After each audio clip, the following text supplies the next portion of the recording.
I'm asking the question, who's afraid of relativism? And I think that's a relevant question because in some ways we trot out the charge of relativism as everything that's wrong with postmodernism or postmodernity. And so if somebody wants to hold up kind of the nub of what's wrong with postmodernity, it's that it's relativistic. I'm convinced that we are very sloppy in how we use the term relativism and the way we throw around this charge as a criticism. And in particular, I think it's because when we say someone or something is relativist or relativistic, what we actually mean is anything goes. You know, there's no standards, there's no criteria, it's just complete subjectivism.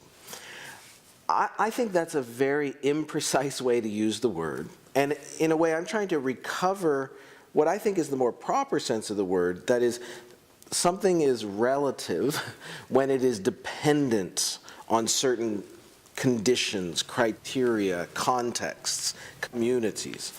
And in that sense, if being relative means depending upon, means relative to a context and certain conditions, it turns out that that's bound up with the features of being a creature.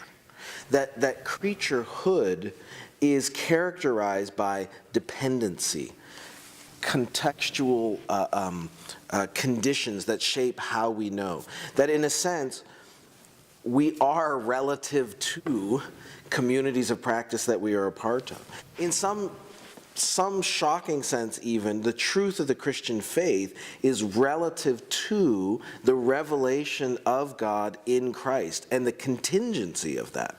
So in many ways I'm trying to both correct the way we use the charge of relativism, but also to kind of embrace it as a way to name what a properly creaturely theology might look like. So you could say the project is twofold.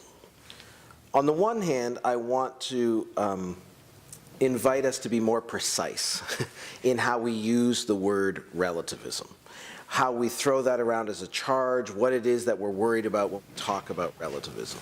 And in that sense, I think going through the hard work of reading figures like Wittgenstein and Rorty helps us to refine and be more careful about what we're saying when we talk about relativism.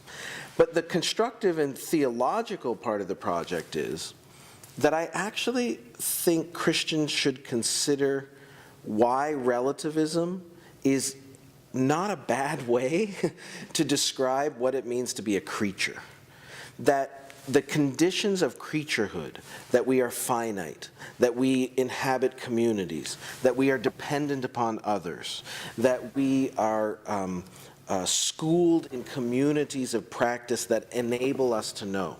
All of those features of creaturehood mean that our knowing and our believing and our confessing is relative to a lot of things. It's dependent upon the revelation of God in Christ, the contingency of that reality. So in that sense, relativism is not something for us to be scared of. In fact, it might be something for us to embrace. It might be a way to name what is a properly creaturely theology and epistemology.